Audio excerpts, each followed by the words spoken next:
Magandang araw po sa inyong lahat.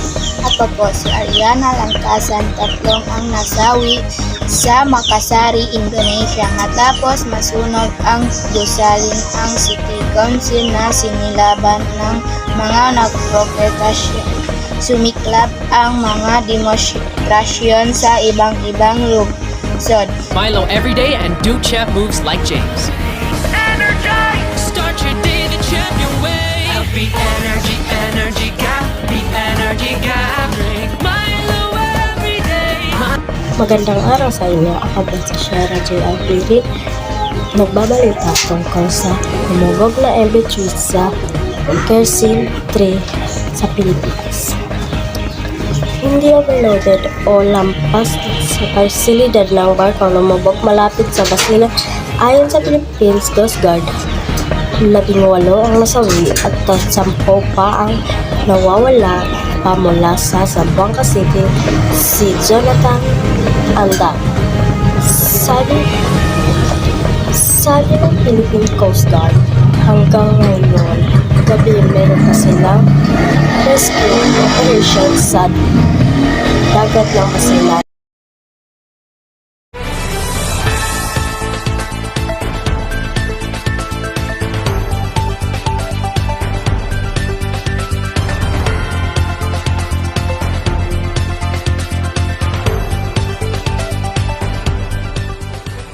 Ng ASEAN Association of Southeast Asian Nations ay isang lumang at patuloy na lumalago na rehiyon sa Asia. Ayon sa datos, ang kabuuang GDP gross domestic product ng ASEAN ay umabot sa 4.248 trillion noong 2024 na Ang ekonomiya ng ASEAN ay patuloy na lumalangoy at umuunlad na may kabuang GDP na umaabot ng 4.248 trillion noong 2024. Ang Pilipinas ay nanguna sa paglago ng Ang ekonomiya ng ASEAN ay patuloy na lumangon at umunlad na may kabungan na ang rehiyon ay nagtataguyod ng paglago ng ekonomiya, kaunlaran, panlipunan at pagpapalaganap ng kapayapaan ang rehiyon. Ang mga pangunahing sektor ng ekonomiya ng ASEAN ay ang industriya, serbisyo at agrikultura. Ang may pinakamataas na kontribusyon na sinusundan ng sektor ng industriya. Ang Pilipinas ay nangunguna sa paglago ng ekonomiya sa rehiyon na may 6.3% na paglago sa ikalawang Hala, nahulog! Hala, nahulog! Hala, nahulog! Try mo kasi itong Lucky Me Pancit Canton no drink cooking. Bago yan. Magpakulo ng 3/4 cup water at ilagay ang noodles. Haluin ang noodles hanggang matuyo ang tubig. Matuyo! Matuyo! I-mix ang noodles with the seasoning. Mix! Mix! Mix! Mix! Mix! Enjoy! Pwede rin may itlog. Wow! May itlog!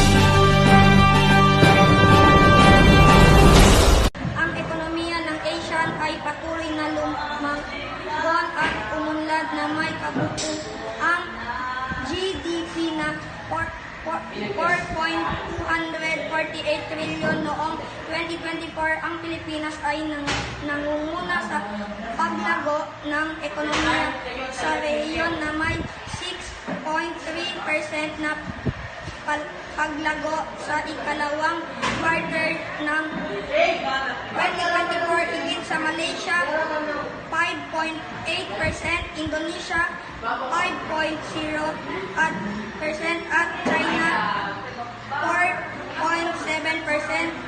Ang ASEAN ay may mga programa at inisyatiba upang mapalaganap ang paglago ng ekonomiya niya tulad ng Asian Free Trade Area AFTA at Asian Economic Community. Ang ekonomiya ng ASEAN ay patuloy na lumago at umunlad na may kabuang GDP na 4.248 trilyon noong 2024. Ang Pilipinas ay nangunang sa paglago ng ekonomiya sa rehiyon na may 6.3 na paglago sa ikalawang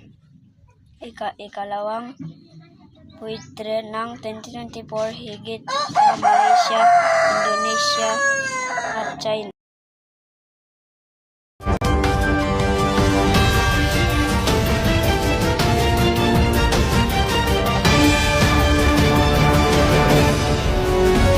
Ibang usapin na may kinalaman sa kalakalan at depensa ang tinalakay sa Forces 46 ASEAN Summit sa Malaysia. At isa po sa mga ipinawakan ni Pangulong Bongbong Marcos ang pagpapabilis sa pagbuo ng Code of Conduct sa South China Sea mula sa Malaysia, Saksi Live Sea, Garrett May Lopez.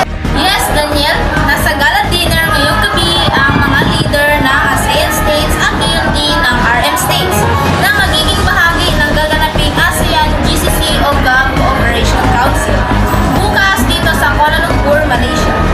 Iba yung pagpapalawak ng kalakalan sa pagitan ng ASEAN at ng GAM state at maging ng China. Pero mahigit 2 dekada ng issue na pagbuo ng Code of Conduct sa South China Sea. Hindi pa rin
Patay na po dignidad para sa mga babae, lalo sa larangan ng negosyo. Yan ang isinutulong sa pagdiriwang ng International Women's Day na dinaluhan ng iba-ibang organisasyon, nagbabalita, bida. Bilang pagpupugay sa mga kababaihan, nagsasagawa ng International Women's Day celebration ang Philippine Commission on Women at ang United Nations sa isang Gulf Study City. Nag-iisa sa celebration ang mga babae mula sa iba't ibang sektor, hindi lang sa Pilipinas, pati ang ilan pa ang galing sa ibang bansa. May tema itong Investigated Quality Toward Gender Exclusive Prosperity, kung saan naging tampok ang mga talakayan kung paano makamit ang pagkakapantay-pantay. Keynote speaker Senator Rolren Legarda, binigyang halaga sa okasyon ng pagbibigay suporta sa mga kababaihan para mabilis ang pag-asenso. Nagtema din ang International Women's Day sa pagbabalik ng Pinoy Vision.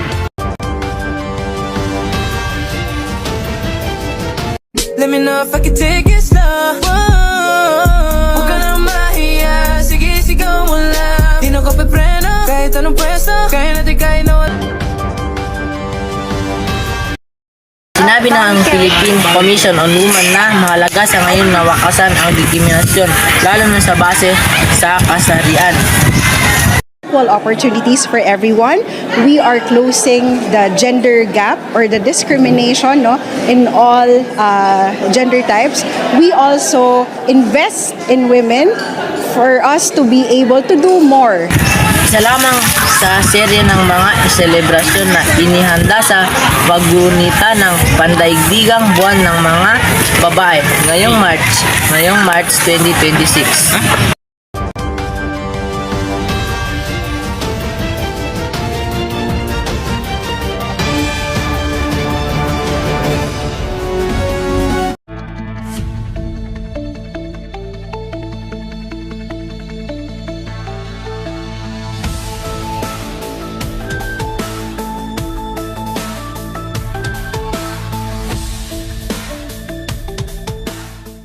Gandang araw, Pilipinas. Ako po si Albert Shamil Pudi at welcome sa inyo ang Amari News. Araw tatalakay natin ang isang makapahalagang balita na makakaapekto sa bawat Pilipino. Ang Free Trade Agreement sa pagitan ng Asian at ibang bansa. Sa ilalim ng kasundong ito, pabawasan o aalisin ang buwis sa mga produkto na ipinapasok at inilalabas ng bansa. Dahil dito, mas madali para sa mga Pilipinong negosyante at ang makapasok sa international market at mapalawak ang kanilang negosyo. Dagdag pa ng mga eksperto, maaaring mas gumago ang sektor ng agrikultura at manufacturing dahil mas marami na ang pamilihan para sa kanilang produkto. Makikinabang din ang mga maliliit na negosyo at local producer. Bukod dito, sinasabihang magiging kompetitibo ang Pilipinas sa kanilang ekonomiya ng rehiyon. Mas maraming foreign investors ang inasahang papasok sa bansa na makakatulong sa paglikha ng trabaho at pagpapalago ng negosyo.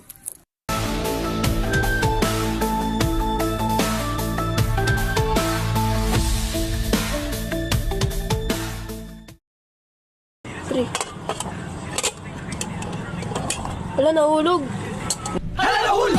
Try mo kasi itong Lucky Me Pancit Canton no drink cooking. Bago yan. Magpakulo ng 3/4 cup water at ilagay ang noodles.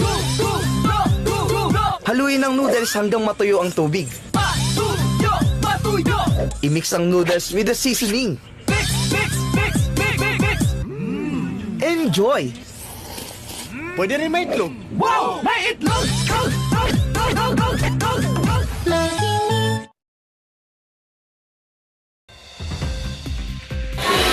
Kasama natin ngayon ang kasama. Ang masasabi mo sa ang mga tulong po sa mga ekonomiya, pagigad sa trabaho. Marami rin ang isa sa mga local businesses na kilala sa ibang bansa. Bilang kabataan, malaga bang malaman ninyo ang ganitong balita? Opo, para mas maintindihan po namin kung paano na apektuhan ng bansa at ang aming kinabukasan. Paano ninyo ginagamit ang kaalaman sa balita sa pang-araw-araw na buhay? Pagbasa at nag-iingat sa pagbibigay. Natuto rin po kami kung paano mas maging handa sa eleksyon. Ano ayun nakasabi sa kapwang kabataan tungkol sa pagbibigay pansin sa balikan. Maging updated at alamin ang epekto ng balita sa buhay natin. Maraming salamat sa inyong panonood. Po sa pagpapanood. Ako po si Azverte Shamil Budin. Nagbabalik ang Amarinis. Peace out.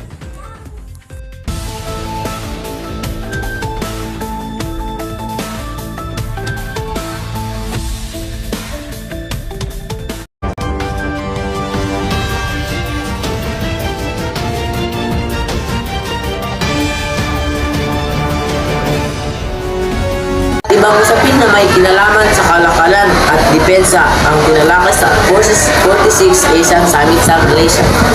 At isa po sa mga ipinawagan ni Pangulong Bongbong Marcos ang pagpapabilis sa pagbuo ng Code of Conduct sa South China Sea mula sa Malaysia, Saksi Live si Garrett May Lopez. Yes, Daniel, nasa gala dinner ngayong gabi ang mga leader ng ASEAN states at gayon din ng RM states na magiging bahagi ng gaganaping ASEAN GCC o GAP Cooperation Council bukas dito sa Kuala Lumpur, Malaysia. Iba yung pagpapalawak ng kalakalan sa pagitan ng ASEAN at ng GAP state at maging ng China. Pero mahigit 2 dekada ng issue na pagbuo ng Code of Conduct sa South China Sea. Hindi pa rin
Patay na po dignidad para sa mga babae, lalo sa larangan ng negosyo. Yan ang isinutulong sa pagdiriwang ng International Women's Day na dinaluhan ng iba-ibang organisasyon, nagbabalita, SIDA. Bilang pagpupugay sa mga kababaihan, nagsasagawa ng International Women's Day celebration ang Philippine Commission on Women at ang United Nations sa isang Gulf Study City.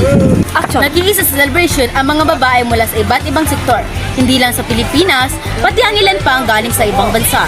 May tema itong Investigated Quality Toward Gender Exclusive Prosperity, kung saan naging tampok ang mga talakayan kung paano makamit ang pagkakapantay-pantay. Keynote the speaker, Senator Rolren Legarda, binigyang halaga sa okasyon ng pagbibigay suporta sa mga kababaihan para mabilis ang pag-asenso. Nagtema din ang International Women's Day sa pagbabalik ng Pinoy Vision. Let me know if I can take it slow.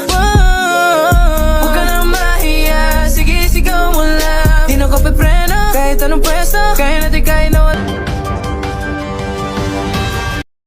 Sinabi ng Philippine Commission on Women na mahalaga sa ngayon na wakasan ang diskriminasyon, lalo na sa base sa kasarian.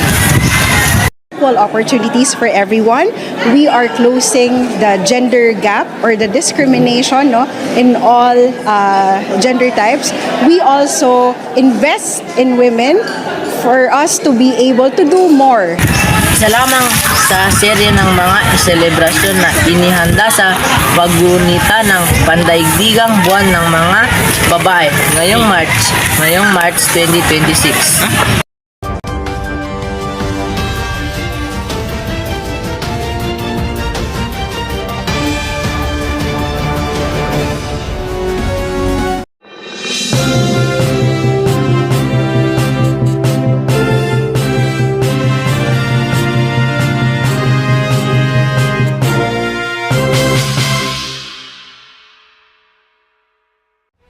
Narito ang mga latest news sa Southeast Asia. Ang Pilipinas ay kasalukuyang naghanda para sa Asian Chairmanship sa 2026 na may temang Navigating Our Future Together, palayag sa ating kinabukasan. Sama-sama ang tatlong pangunahing prioridad ng Pilipinas ay ang peace and security, culture, prosperity, corridor at people empowerment.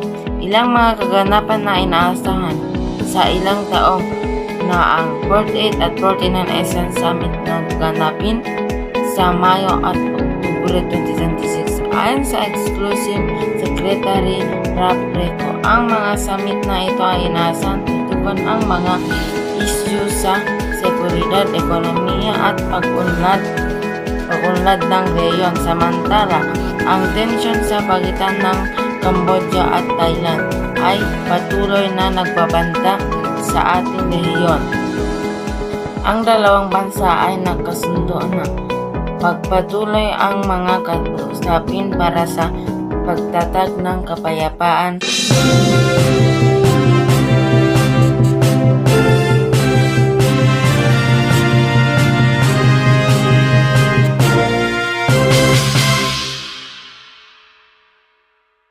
Ekonomiya ng Pilipinas lumago sa 5.5% noong quarter 2 ng 2025. Bumilis pa ang paglago ng ekonomiya ng Pilipinas sa 5.5% sa ikalawang quarter ng 2025 Business Opportunities PH. Noong ika-17 Agosto ng Philippine Statistics Authority PSA na lumago ng 5.5% ang ekonomiya ng bansa mula Abril hanggang Hunyo na kasalukuyang taon. Ayon kay Dennis Mapa, Undersecretary at National Statistician ng PSA, ang Gross Domestic Product o kabuuang halaga ng mga produkto at serbisyong nalikha sa loob ng isang takdang panahon ay tumaas kumpara sa nakaraang taon. Ipinapakita ng ulat na patuloy ang pagbangon ekonomiya sa kabila ng mga hamon na ikinaharap ng bansa. Ang pagtaas ng gross domestic product ay indikasyon ng mas maraming produkto at serbisyong ang nakalika na nakatulong sa pag-unlad ng ekonomiya. Ako si Audrey Monique Nacorda para sa News Report. Maraming salamat at magandang araw! Mas mataas ito kumpara sa 5.4% na paglago sa ekonomiya na naitala mula Enero hanggang Marso 2025. Ang GDP naman noong ikalawang quarter ay ang pinakamabilis na paglagong naitala sa nakalipas na 4 na quarter, bagamat mas mabagal ito kung ikukumpara sa 6.5% na naitala sa ikalawang quarter ng 2024. Ipinaliwanag ng PSA Chief na ang pangunahing mga sektor na nakapag-ambag sa paglago ng ekonomiya noong second quarter ay ang industriya, forestry at pangisdaan na nakapagdala ng 7.0% growth rate. Gayon din ang industriya na nakapagdala ng 2.1% at ang mga serbisyo na may 6.9%. Samantala, ibinida ni Department of Economic Planning and Development Sekretarya Arsenio Balisacan na nanatiling matatag ang ekonomiya ng bansa sa kabila na nagpapatuloy na pandaigdigan mga hamon at pagdalaw ng presyuhan sa mga produktong langis at iba pang uncertainty.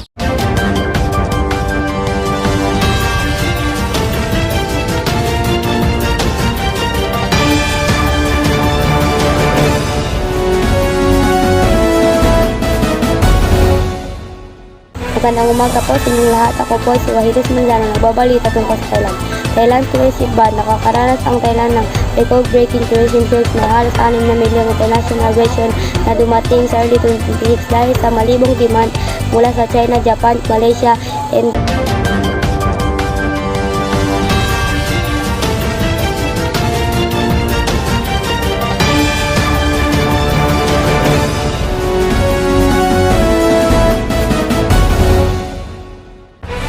umaga po sa inyong lahat. Ako po si Anissa Zahid, nagbabalita tungkol sa ASEAN Chairmanship. Itutulak ng Pilipinas ang pagtatapos ng South China Sea Code of Conduct sa panahon ng ASEAN Chairmanship.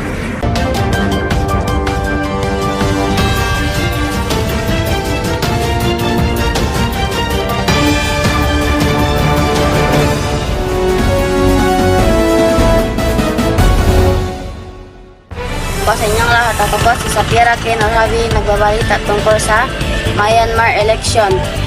Hindi inidorso ng ASEAN ang kamakailan election sa Myanmar na inaasahang pagbibigay ng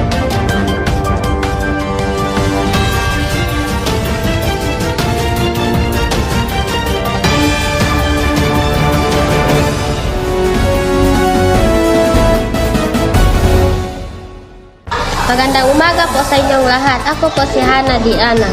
Nagbabalita ako tungkol sa Delta Electronic. Ang Delta Electronic ay expansion pinapalakas ng Delta Electronic. Ang presensya nito sa South Asia sa mga bagong appointment sa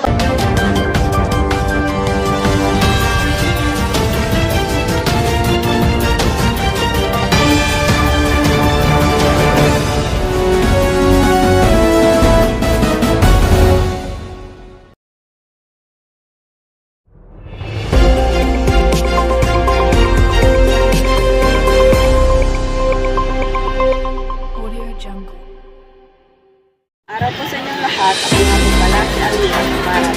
Ito ang aming YouTube ay pinuguro sa nila ng Likas matapos ang ulan sa pagitan ng tropa ng nila ng Nga pala si Ganon. Inihayag ni Bongo International News Correspondent kay John Cruz. Sinabi niya na 1 hour travel sila mula sa border, subalit narinig ang paglipad ng mga air passes o helicopter ng Thailand sa border.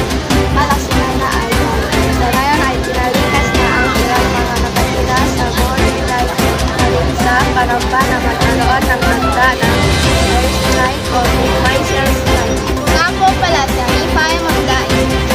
Sa loob ng 5 taon ng natira sa Thailand ay hindi na bago ang pagkagal ng kailan ng kamulian sa iyan. Bali, ito na ang pinakamalala.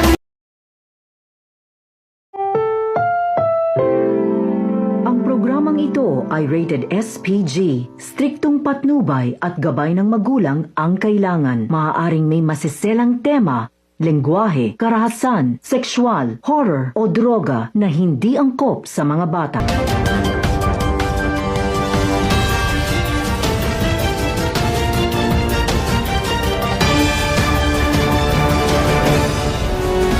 Mula sa ulong nagbabagong balita sa iba't ibang panig ng mundo.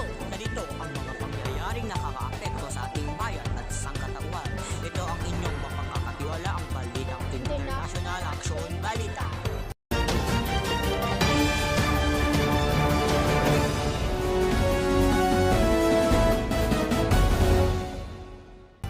Para sa nagbabagang balita, ang digital na kinabukasan ng ASEAN. Negosyong Pinoy bida sa ASEAN.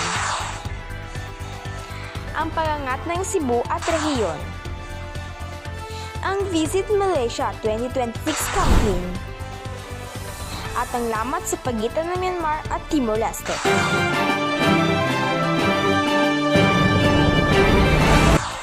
Mula sa palengke hanggang sa malalaking korporasyon, target na gawing seamless ang kalakalan sa Southeast Asia. Narito ang ulat kay Fersalin Ali.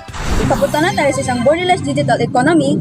Ngayong 2026, target ng mga leader sa rehiyon isa pinal ang ASEAN Digital Economy Framework Agreement o DEFA. Ibig sabihin, mas mapapadali ang pagbebenta ng mga produkto Pinoy sa Vietnam o Indonesia gamit lamang ang digital wallets. Sa South China Morning Post, ang Southeast Asia ay makikitang magiging bright spot ng pangdaigdigang ekonomiya ngayong taon kung saan ang Pilipinas at Vietnam ang inaasang pagtatala ng pinakamabilis na paglago ng GDP. Ako si Fersalin Ali, ang inyong reporters. Balik sa'yo, may chaos. Mainit ang tensyon sa pagitan ng Myanmar at Timor-Leste matapos ng isang biglaang direktiba mula sa military junta. Narito ang detalye kay Bishaini Sumampil. Binigyan diin ng ASEAN Business Advisory Council Chairman Joy Concepcion na ang pag-host ng Pilipinas sa ASEAN Summit ngayong taon ay dapat maging inspirasyon para sa inclusive growth sa kanyang pahayag na sa Manila Times. Sabi ni Concepcion na ang tunay na sukatan ng tagumpay ng chairmanship ay kung makakapasok ng mga micro, small and medium inspirations, regional supply chain. Ayon sa ulat Global New Light of Myanmar, ang desisyong ito ay isang babala sa mga bansang nakikialam sa internal ng usapin ng bansa. Ito ay isang malaking hamon para sa Pilipinas bilang kasalukuyang ASEAN chair dahil lalo nitong pinalalim ang lamat sa pagkakaisa ng bloc. Inasahang maglalabas ng pahayag ang ASEAN Secretariat upang pahupain ang tensyon at maiwasan ang tuluyang pagkakahiwalay ng Myanmar sa usaping pangrelihiyon. Handa na ba kayong matravel? Malaysia, naglunsad ng mahigit 300 events para sa kanilang tourism pier. Narito ang ulat ni Nuraisa Usman. Formal nang uminit ang kampanyang Visit Malaysia 2026 kung saan target ng bansa na makakuha ng mahigit 35 milyong turista ngayong taon. Ayon sa ulat mula sa Event Point International, may kabuang 318 events ang makihilera mula sa malalaking cultural festivals hanggang sa mga international sports competitions. Inaasahang ang tagumpay ng kampanyang ito ay magbibigay din ng spillover effect sa mga karatig bansa tulad ng Pilipinas at Indonesia sa pamamagitan ng multi-country tour packages. O si Nuraisa Usman, balik sa'yo, Dave. Magbabalik lamang ang International Action Balita.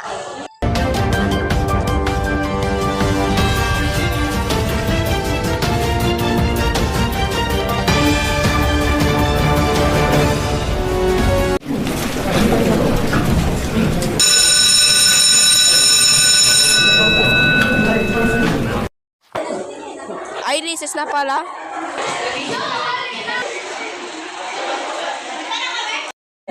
Naku, 10 pesos na pala yung pera ko. Anong mabibili sa 10 pesos mo? Oreo? Mukhang masarap man to.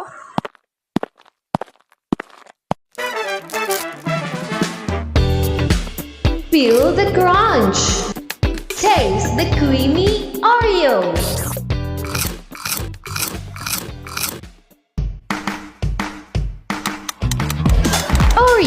is a creamy, crunchy, delicious snack. Try it now! Nagpaalala, ang 4G antioxidant ay hindi gamot at hindi dapat gamitin paggamot sa anumang uri ng sakit. Ang init. Mainit?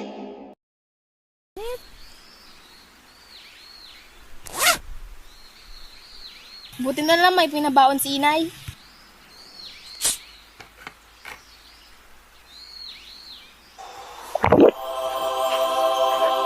Wow! So refreshing! Too hot, got you. So many twists steer to your taste. Trees you could dream of. Quench your thirst. Keep yourself hydrated with our refreshing, crispy, unique, cold, timeless, iconic, or station staple drinks. Coca-Cola. Coca-Cola.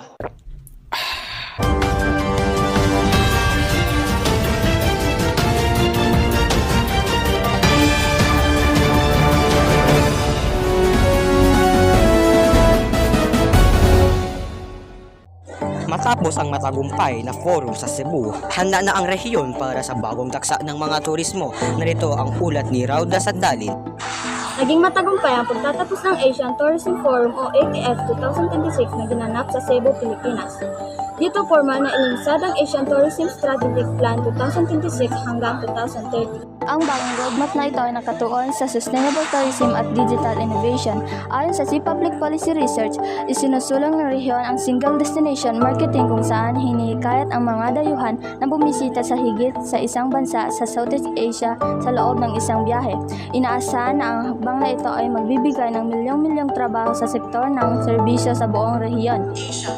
Forward not as separate destinations compete for attention, but as a region that first sparked the dream of promoting the region as one. Kasi Rauda at Sadalin balik sa YouTube. Agham at teknolohi. Gamitin para sa kapayapaan. At narito ang ulat ni Hamad Adjan. Katatapos lang ni Munich Security Conference, inihayag ni ASEAN Secretary General Dr. Cao Kim-Horn ang isang ambisyosong proyekto ang pagtatatag ng ASEAN Science Diplomacy Center. Sa gitna ng agawan ng teritoryo at bansa ng cybersecurity, layon ng sentrong ito na gamitin ang scientific cooperation bilang tulay sa pagitan ng mga magkakaalit na bansa. Ayon sa opisyal na pahayag ng ASEAN Secretariat, ang agham ay isang neutral ground kung saan maaaring magtulungan ng mga eksperto sa marine biology, climate mapping at digital forensics. Ang hakbang na ito ay bahagi ng mas malawak na estratehiya ng Pilipinas bilang chair upang gawing mas matatag o resilient ang rehiyon laban sa mga makabagong banta na hindi nadadaanan sa tradisyonal na usapan. Inaasahang magiging katuwang ang mga malalaking universidad sa Manila at Singapore sa inisyatibong ito. At dito nagtatapos sa International Action Balita.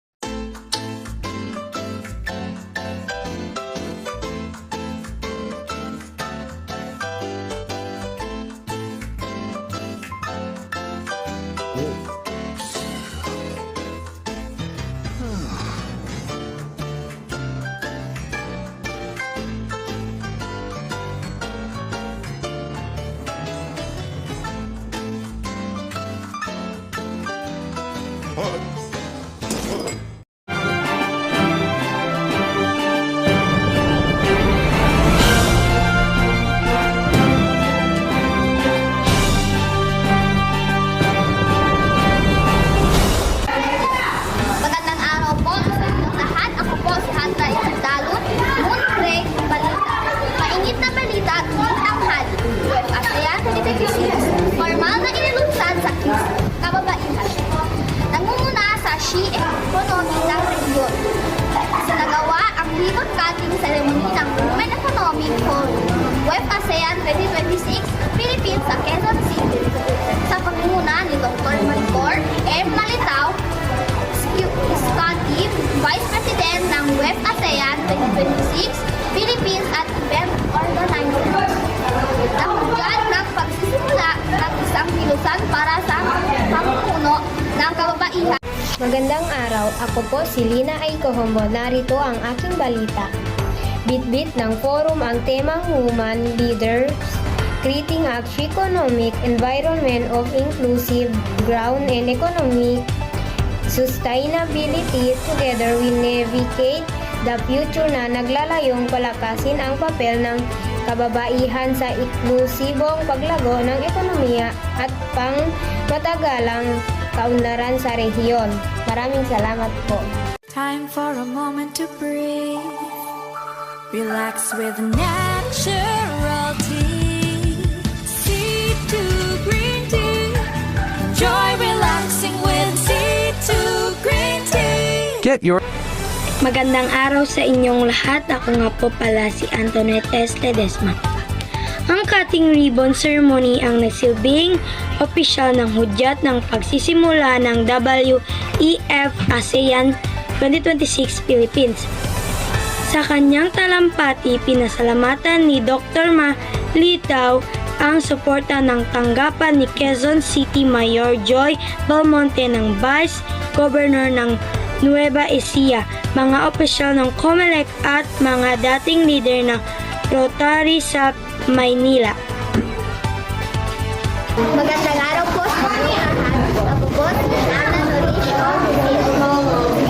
Dumalo sa paglulunsad ang mga opisyal ng LDS Office Rotary 3,810. Mga kinatawan NSFES kababaihan mula sa construction at infrastructure sa multi-sectoral organizations at mga kinatawan mula sa local at international komunidad ng negosyo. Kabilang ang Asia United Malaysian Chamber, Tourism Council of the Philippines, India Asian Chamber of Commerce, at ang Prime Halal Industry mula United Arab Emirates. Sa Bear Brand Fortified, 100% ang vitamin C. All-in-one ang baong resistensya dahil high in iron, high in zinc. Tikman ang sarap ng sustansya sa Bear Brand Fortified. Ako po si Nasrasi Ajiji.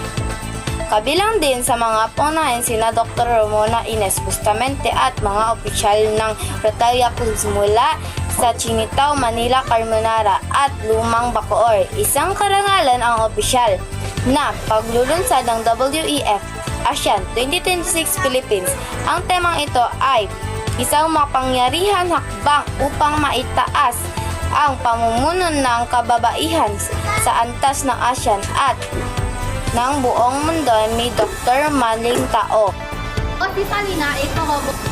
Nagpapayag naman ng suporta si Doc Hartini Usman, G100 Global, President mula sa Malaysia at hinahayag ang kanyang pagbabalik sa Pilipinas para sa ASEAN Human Economic Meeting 2026 na ginaganap mula Hunyo 18 hanggang 21. Ayon sa kanya, may higit na 500 miyembro ay G100 Global sa buong mundo. Sa hiwalay na video message, sinabi ni Doc Raya mula India na ang G100 ay isang pandaigdigang dilusan na layong kapalikasan sa pinuno ng kabaihan.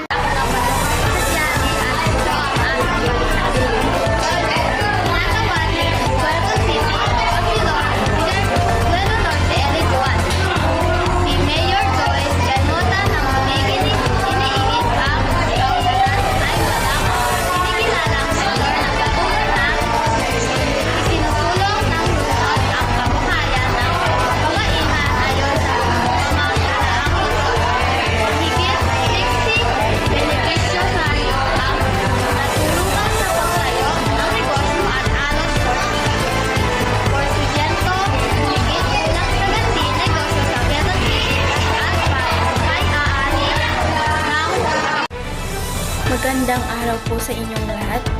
Ako po si Sarah Jean D.C. Ramirez. Ito po ang aking balita. Ipinresenta rin ng opisyal na website na WEF ASEAN organisasyon na nagsisilbing pangunahin ng plataforma ng impormasyon para sa Web SEAN 2026 Philippines at Global 100.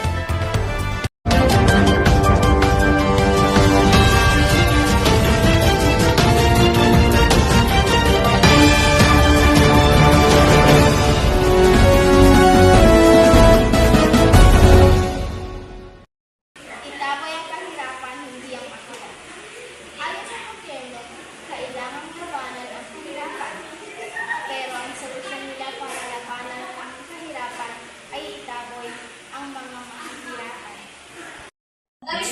Ako si Marina Kaya, ang Panginoon ay patigang ng mga dalis na asa sa lipunan ay napunta sa sasakang Ako si Giselle G. Saavedra.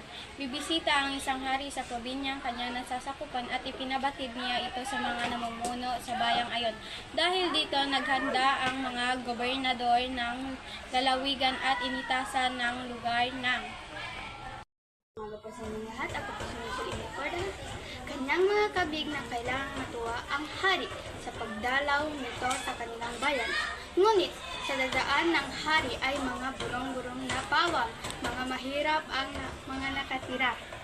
Our #1 shampoo is now upgraded. New Sunsilk with Active Infusion. With oils, vitamins, and proteins in every drop.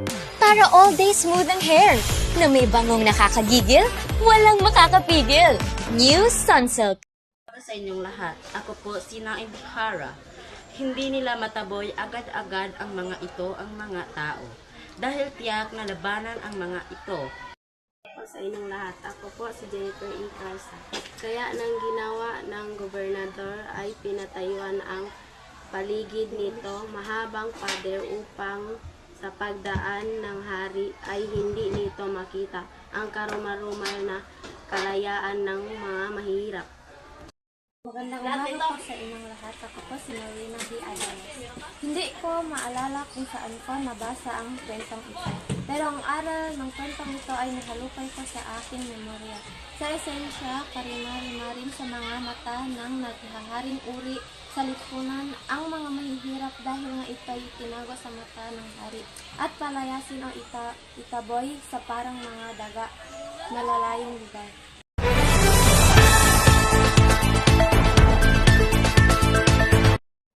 Kaya naman pala patuloy ang demolisyon ng mga barong-barong ng mga mahihirap dahil sila'y masakit sa mata ng gobyerno at kapitalismo.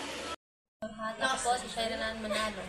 Demolition ang pinag-uusapan lamang ay maitaboy ang malayong lugar ang mga mahihirap. Sa inyong lahat, ako po si Rosemary M. Ramirez. Mahirap demolisyon, hindi pinag-uusapan ang kahitnatnan ng mga mahirap sa lugar ng relokasyon at pagkalaya nila sa lugar ng kanilang hanap buhay. Kung gaanon para sa gobyerno kapitalista para labanan ang kahirapan, itaboy ang mahihirap, ito ang esensyang demolisyon.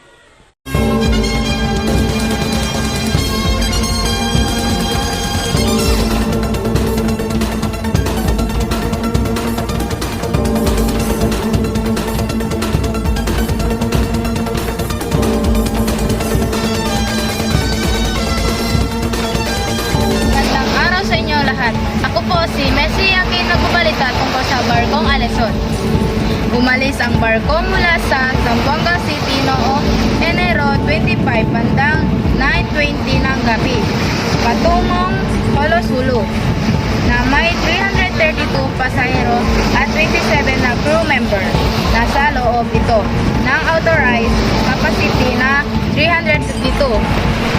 Suspension at operasyon. Inutusan ni Pangulong Ferdinand Marcos Jr. na isinagawa ang buong pagsisiyasat at inasuspende ang lahat ng passenger fleet ng Alencio Shipping Line hanggang matapos ang investigasyon ng kumpanya ay mayroon ng 32 na maritime incident mula sa 2019 kabilang ng sunog sa MV Lodi Mary Joy 3 noong 2023 sa parehong ruto.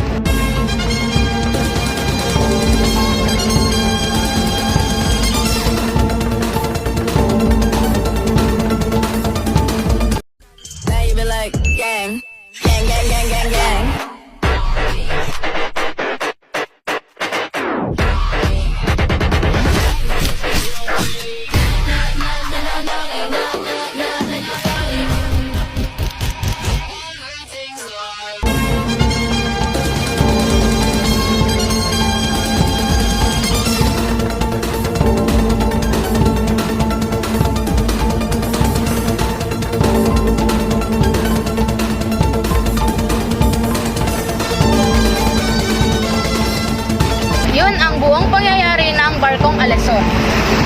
Umubog ito bandang 1:50 ng madaling araw. Umigit kumulang 2.75 nautical miles sa hilagang silangan ng Baluk-Baluk Island. Ayon sa mga survivor, kalmado ang dagat noong nangyari ang insidente. Magandang araw sa inyong lahat. Ako po si JRMC nga nagbabalita tungkol sa biktima. Hanggang Enero 30, umakyat sa 29 ang bilang ng nasawi matapos ma-recover ang 11 pang bangkay. 316 naman ang nasakit habang patuloy na hinahanap ang ilang nawawalang kabilang ng mga hindi nakalista sa komunikasyon.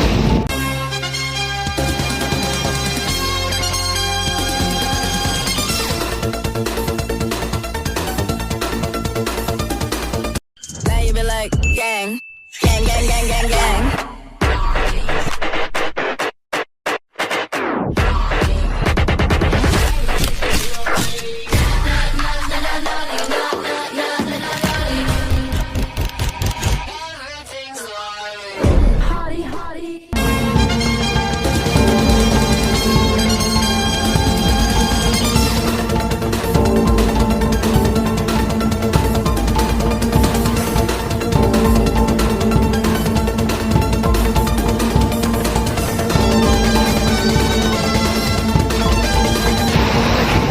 Investigasyon.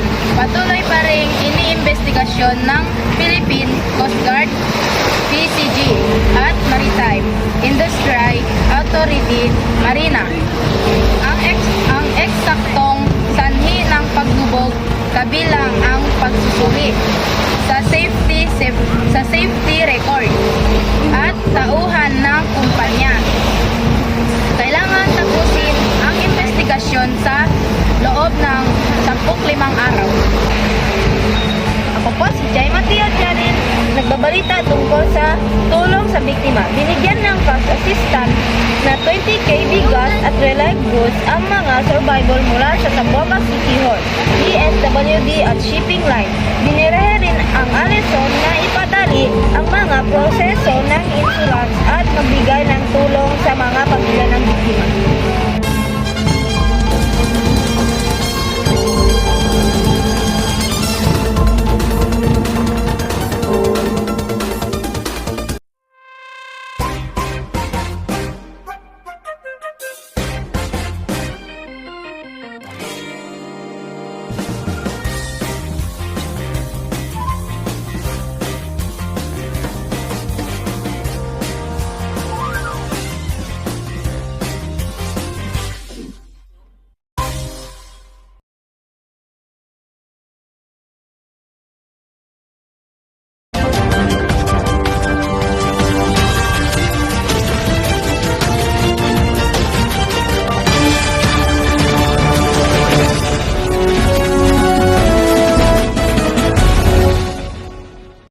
Magandang umaga bayan, ako si Crystal Ann de los Santos. Andito ako para ibalita sa inyo ang barko na nalunod noong January 26, 2026. According to initial reports, the ship sent out a disaster call at 12:50 a.m. after seawater began to enter immediately. The critical condition of the ship escalated due to the rapid entry of the water. In just 10 to 20 minutes, the ship capsized and soon it sank, leaving hundreds of passengers stranded in the dark and wavy sea. Authorities believe the weight of the cargo and the damage to the ship's hull were told in its rapid sinking. As the sun rose, responders became clearer to determine a possible tragedy and the exact circumstance surrounding the area where the ship was located. More than 80 passengers were rescued by the response of the Philippine Coast Guard and local sailors, while the more than 10 were confirmed death recorded from the sea. According to the latest information from authorities, rescue and recovery operations are still ongoing in the area. Mayor Arsina Kahing Nano personally led the search and rescue operations of Haji Mutamat, who is right in Pilas to manage the coordination of responders and volunteers. According to the mayor,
bibisita ang isang hari sa probinyang kanyang nasasakupan at ipinabatid niya ito sa mga namumuno sa bayang ayon.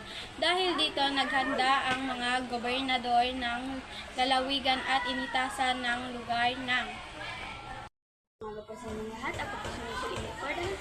Kanyang mga kabig na kailangang matuwa ang hari sa pagdalaw nito sa kanilang bayan. Ngunit, sa dadaan ng hari ay mga burong-burong na pawang, mga mahirap ang mga nakatira. Our #1 shampoo is now upgraded. New Sunsilk with Active Infusion. With oils, vitamins, and proteins in every drop. Para all-day smoothing hair. Na may bangong nakakagigil, walang makakapigil. New Sunsilk. Para sa inyong lahat, ako po si Naib Hara. Hindi nila mataboy agad-agad ang mga ito ang mga tao. Dahil tiyak na labanan ang mga ito. Sa inyong lahat, ako po si Jennifer E. Carsa. Kaya nang ginawa ng gobernador ay pinatayuan ang paligid nito mahabang pader upang sa pagdaan ng hari ay hindi nito makita ang karumal-rumal na kalayaan ng mga mahirap. Magandang umaga po sa inyong lahat. Ako po si Marina D. Adames. Hindi ko maalala kung saan ko nabasa ang kwentong ito. Pero ang aral ng kwentong ito ay nahalukay ko sa aking memorya. Sa esensya, karima-rima rin sa mga mata ng naghaharing uri sa lipunan ang mga mahihirap dahil nga ito'y tinago sa mata ng hari. At palayasin ang itaboy sa parang mga daga na lalayong lugar.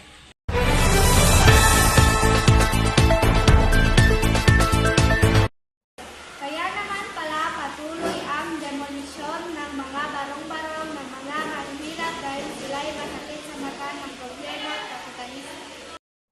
Ako po si Sherilan Manalo. Demolition ang pinag-uusapan lamang ay maitaboy ang malayong lugar ang mga mahihirap.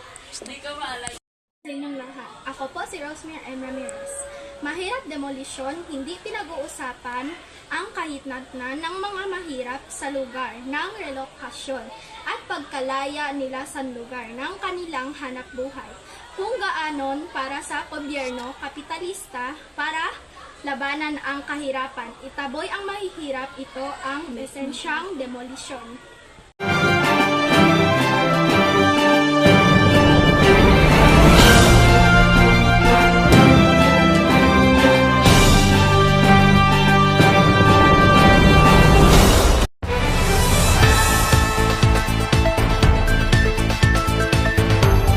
Magandang araw sa mga manonood. Good morning everyone. My name is Sauda Katoy and my name is Tony Maribel.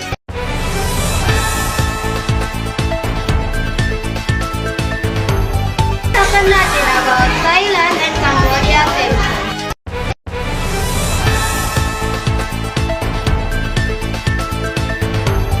Thailand say it has launched airstrike along the dispute border with Cambodia. The fighting comes after both countries accused each other of breaching a ceasefire agreement brokered by U.S. President Donald Trump and Malaysian Prime Minister Anwar Ibrahim.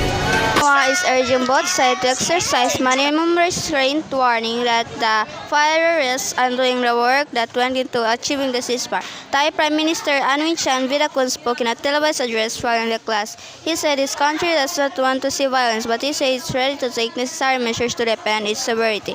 Bangkok says his airstrike will only target Cambodian military sites and that it will not harm civilians, aiming to suppress what it calls continued supporting fire attacks. Civilians across 4 border districts are being evacuated. The Thai army accused Phnom Penh of initially attacks on his troops yesterday afternoon and this morning, saying that one of his soldiers was killed with 8 others wounded. Tension between the two countries escalated recently over a landmine explosion last month. Despite international efforts to end the conflict, the border dispute had erupted into a 5-day war back in July that killed at least 48 people and temporarily displaced about 300,000 people. Suspended, the U.S. broke its ceasefire deal after the blast injured of its soldier. It has accused Cambodia of playing human claims that Phnom Penh has denied.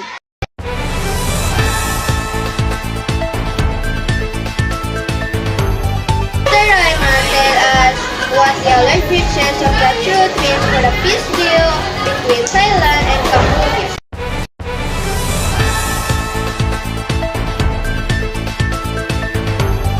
Accused the Cambodian government of playing new landmine there and therefore suspended the implementation of that joint declaration.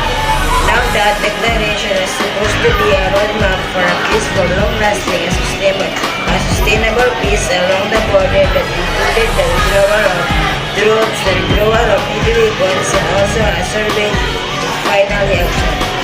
So in Sisit province, it's very difficult to ascertain who shot first. Here both sides are accusing each other of launching attacks first, and also the scale of the military hardware that is now being used in this joint declaration that both leaders, the Thai Prince Minister Anoy Jamun and his Cambodian counterpart, Human, have signed on the sidelines of ASEAN Summit in October under the eye of U.S. President Donald Trump and also the Malaysian Prince Minister and then Nation Amber Ibrahim. That joint declaration is very much on the brink of collapse, but that has already been very brittle and has already been standing on very weak legs ever since a landmark incident in November has injured Thai soldiers. The government has accused the Cambodian government of laying new landmark there and therefore has also suspended the implementation of that joint declaration. Now that declaration was supposed to be a roadmap for a peace for long-lasting and sustainable peace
Programang ito ay rated SPG. Striktong patnubay at gabay ng magulang ang kailangan. Maaaring may masiselang tema, lengguwahe, karahasan, sexual, horror o droga na hindi angkop sa mga bata.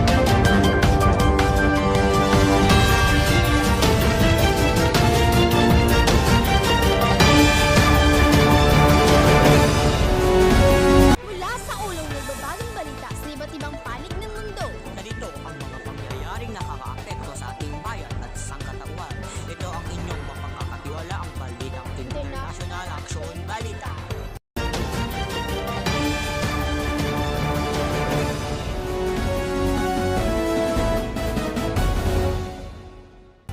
Para sa nagbabagang balita, ang digital na kinabukasan ng ASEAN.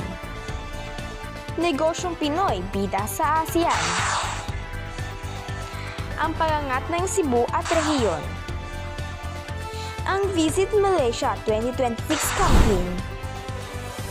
At ang lamat sa pagitan ng Myanmar at Timor-Leste.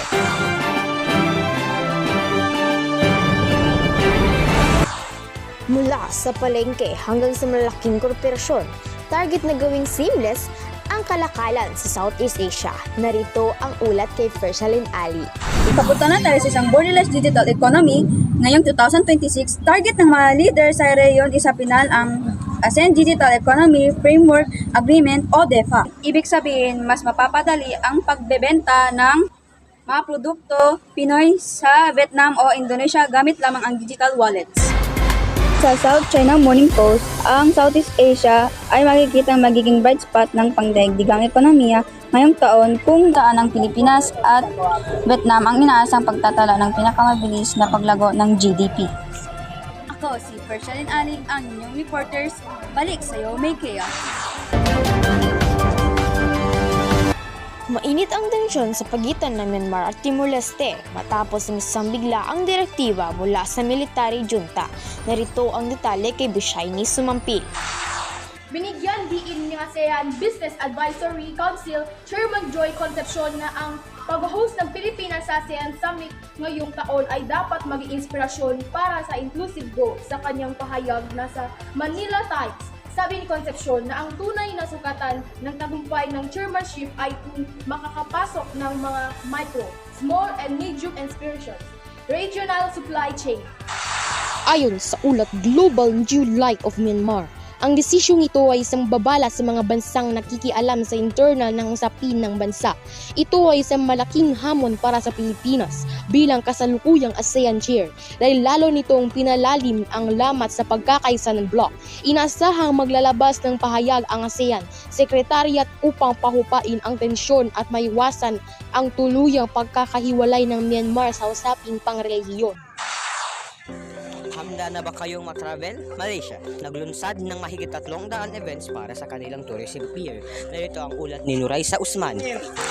Formal nang uminit ang kampanyang Visit Malaysia 2026 kung saan target ng bansa na makakuha ng mahigit 35 milyong turista ngayong taon. Ayon sa ulat mula sa Event Point International, may kabuang 318 events ang makihilera mula sa malalaking cultural festivals hanggang sa mga international sports competitions. Inaasahang ang tagumpay ng kampanyang ito ay magbibigay din ng spillover effect sa mga karatig bansa tulad ng Pilipinas at Indonesia sa pamamagitan ng multi-country tour packages. O si Nuraisa Usman, balik sa'yo, Dave. Magbabalik lamang ang International Action Balita.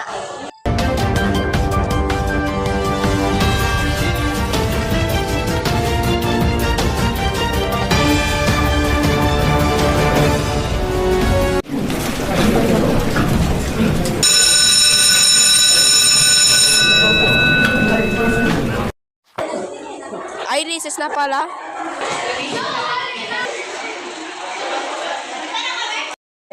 Naku, 10 pesos na pala yung pera ko.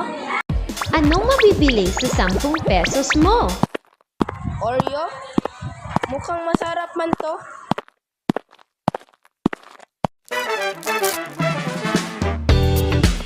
Feel the crunch! Taste the creamy Oreo!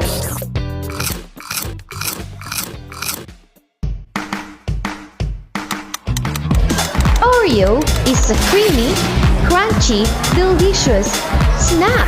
Try it now! Nagpaalala, ang 4G antioxidant ay hindi gamot at hindi dapat gamitin panggamot sa anumang uri ng sakit. Ang init. Mainit?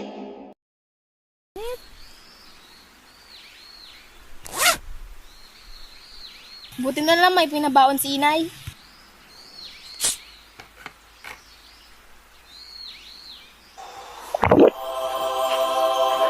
Wow! So refreshing!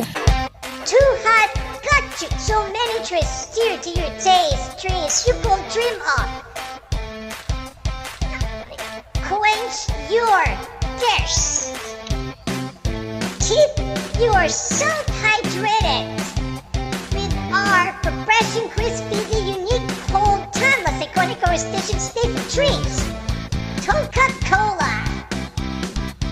Coca-Cola.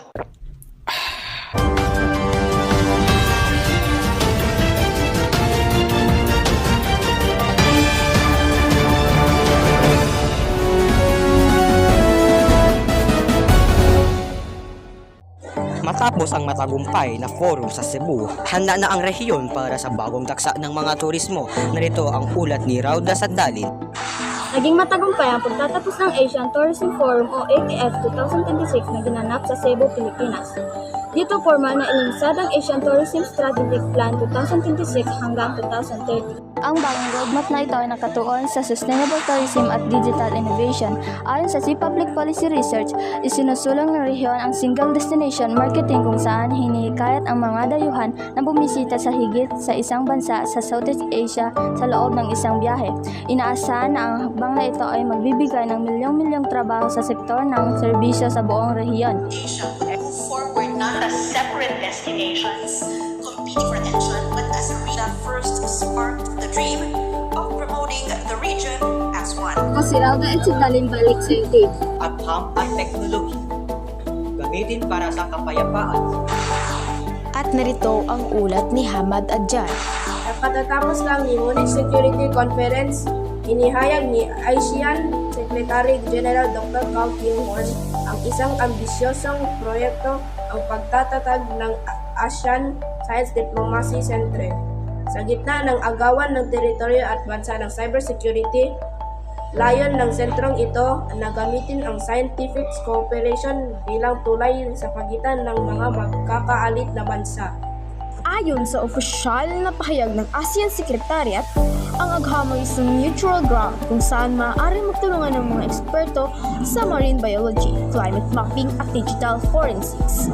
Ang hakbang na ito ay bahagi ng mas malawak na estratehiya ng Pilipinas bilang chair upang gawing mas matatag o resilient ang rehiyon laban sa mga makabagong banta na hindi nadadaanan sa tradisyonal na usapan. Inaasahang magiging katuwang ang mga malalaking universidad sa Manila at Singapore sa inisyatibong ito.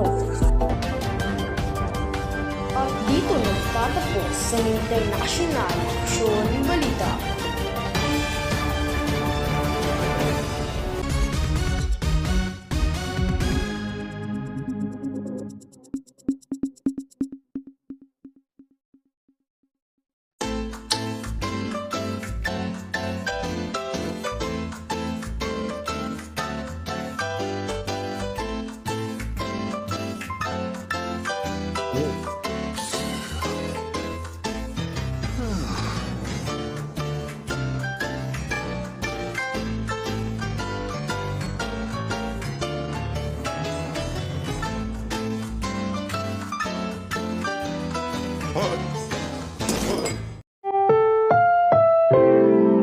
Ang programang ito ay rated SPG. Striktong patnubay at gabay ng magulang ang kailangan. Maaaring may masiselang tema, lengguwahe, karahasan, sexual, horror o droga na hindi angkop sa mga bata.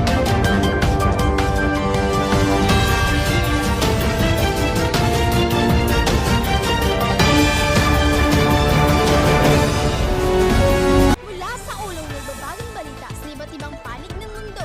Narito ang mga pangyayaring nakakaapekto sa ating bayan at sangkatauhan. Ito ang inyong mapagkakatiwala ang balitang International Action Balita.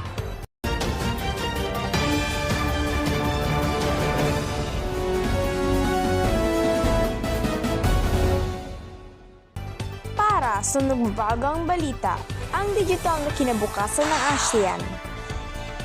Negosyong Pinoy bida sa ASEAN. Ang pagangat ng Cebu at rehiyon. Ang Visit Malaysia 2026 campaign. At ang lamat sa pagitan ng Myanmar at Timor-Leste.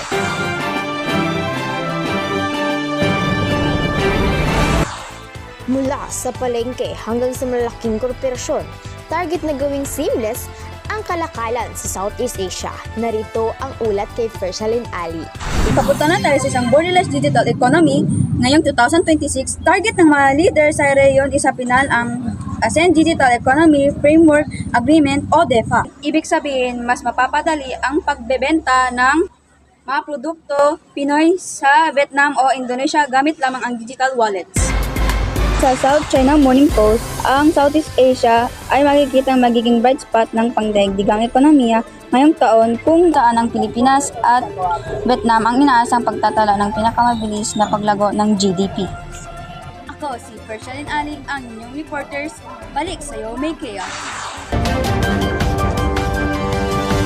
Mainit ang tensyon sa pagitan ng Myanmar at Timor-Leste matapos ng isang biglaang direktiba mula sa military junta. Narito ang detalye kay Bishaini Sumampil. Binigyan diin ni ASEAN Business Advisory Council Chairman Joy Concepcion na ang pag-host ng Pilipinas sa ASEAN Summit ngayong taon ay dapat maging inspirasyon para sa inclusive growth. Sa kanyang pahayag na sa Manila Times, sabi ni Concepcion na ang tunay na sukatan ng tagumpay ng chairmanship ay kung makakapasok ng mga micro, small and medium inspirations, regional supply chain. Ayon sa ulat Global New Light of Myanmar, ang desisyong ito ay isang babala sa mga bansang nakikialam sa internal ng usapin ng bansa. Ito ay isang malaking hamon para sa Pilipinas bilang kasalukuyang ASEAN chair dahil lalo nitong pinalalim ang lamat sa pagkakaisa ng bloc. Inaasahang maglalabas ng pahayag ang ASEAN Secretariat upang pahupain ang tensyon at maiwasan ang tuluyang pagkakahiwalay ng Myanmar sa usaping pangrehiyon. Handa na ba kayong matravel? Malaysia, naglunsad ng mahigit 300 events para sa kanilang tourism year. Narito ang ulat ni Nuraisa Usman. Formal nang uminit ang kampanyang Visit Malaysia 2026 kung saan target ng bansa na makakuha ng mahigit 35 milyong turista ngayong taon. Ayon sa ulat mula sa Event Point International, may kabuang 318 events ang makihilera mula sa malalaking cultural festivals hanggang sa mga international sports competitions. Inaasahang ang tagumpay ng kampanyang ito ay magbibigay din ng spillover effect sa mga karatig bansa tulad ng Pilipinas at Indonesia sa pamamagitan ng multi-country tour packages. O si Nuraisa Usman, balik sa'yo, Dave. Magbabalik lamang ang International Aksyon Balita.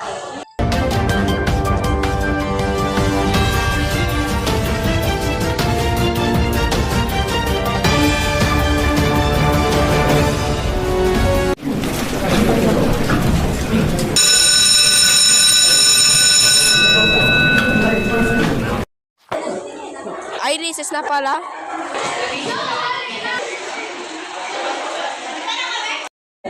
Naku, 10 pesos na pala yung pera ko. Anong mabibili sa 10 pesos mo? Oreo? Mukhang masarap man to.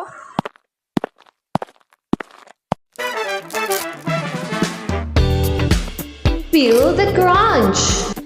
Taste the creamy Oreos!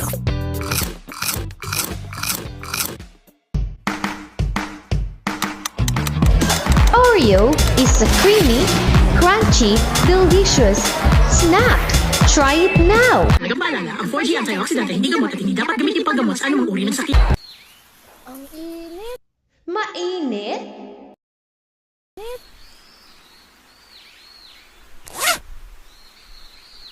Buti na lang may pinabaon si inay.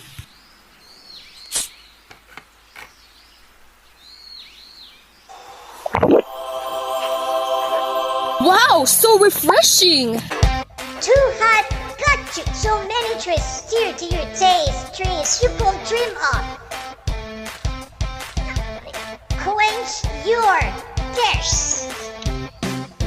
Chief, you are so hydrated. With our refreshing, crispy, unique cold timeless iconic station staple drinks. Coca-Cola. Coca-Cola.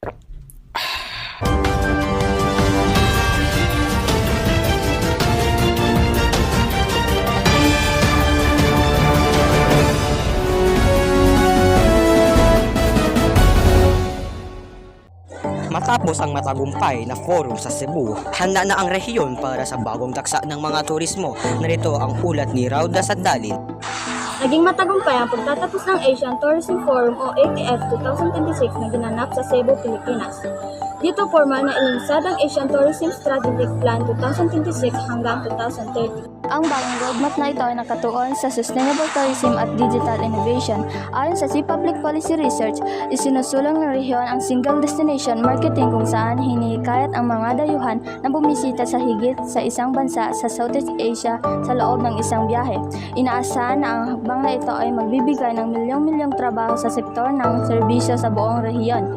Move forward not as separate destinations competing for attention, but as a region that first sparked the dream of promoting the region as one. Ako si Rauda at si Talim balik sa YouTube. Agham at teknolohi. Gamitin para sa kapayapaan. At narito ang ulat ni Hamad Adjan. Katatapos lang ni Munich Security Conference, inihayag ni ASEAN Secretary General Dr. Cao Kim-Horn ang isang ambisyosong proyekto, ang pagtatatag ng ASEAN Science Diplomacy Center. Sa gitna ng agawan ng teritoryo at bansa ng cybersecurity, layon ng sentrong ito na gamitin ang scientific cooperation bilang tulay sa pagitan ng mga magkakaalit na bansa. Ayon sa opisyal na pahayag ng ASEAN Secretariat, ang agham ay isang neutral ground kung saan maaari magtulungan ng mga eksperto sa marine biology, climate mapping at digital forensics.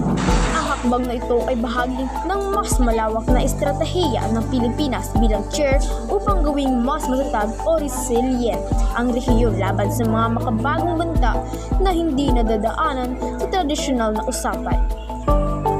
Inaasahang magiging katuwang ang mga malalaking universidad sa Manila at Singapore sa inisyatibong ito. At dito nagtatapos sa international aksyon balita.